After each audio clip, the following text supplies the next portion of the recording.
ఎన్టీఆర్ ప్రస్తుతం దేవర సినిమాతో బిజీగా ఉన్న సంగతి తెలిసిందే. ప్రస్తుతం పార్ట్ 1 లో షూట్ అయిపోయి పోస్ట్ ప్రొడక్షన్ వర్క్ జరుగుతోంది. నిన్న దేవర సినిమా నుంచి ఓ రొమాంటిక్ మెలోడీ సాంగ్ రిలీజ్ చేశారు. దేవర సినిమా సెప్టెంబర్ 27న రిలీజ్ కాబోతుందని ఆల్రెడీ చిత్ర యూనిట్ ప్రకటించారు. దేవర సినిమా తర్వాత ఎన్టీఆర్ ప్రశాంత్ నీల్తో సినిమా చేయనున్నాడు.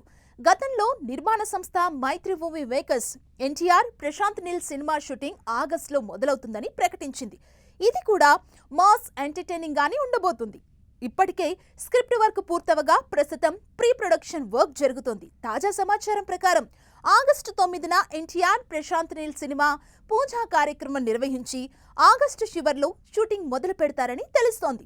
ఆగస్టు 9న మహేష్ బాబు పుట్టినరోజు. మహేష్ ప్రస్తుతం రాజమౌళితో సినిమా చేయబోతున్న సంగతి తెలిసిందే. ఈ సినిమా ప్రకటించి 2 ఏళ్లవుతున్నా ఎలాంటి మొదలు లేదు. ఈసారైనా మహేష్ పుట్టినరోజు నాడు అధికారికంగా ఏదైనా అప్డేట్ ఇస్తారేమో అని మహేష్ ఫ్యాన్స్ ఎదురు చూస్తున్నారు. కానీ మహేష్ రాజమౌళి మూవీ టీం నుంచి ఎలాంటి స్పందన లేకపోయినా ఎన్టీఆర్ సినిమా అప్డేట్ మాత్రం రాబోతుందని రూమర్స్ వస్తున్నాయి. దీంతో మహేష్ పుట్టినరోజుకు ఎన్టీఆర్ గిఫ్ట్ ఇస్తున్నాడని అంటున్నారు ఫ్యాన్స్.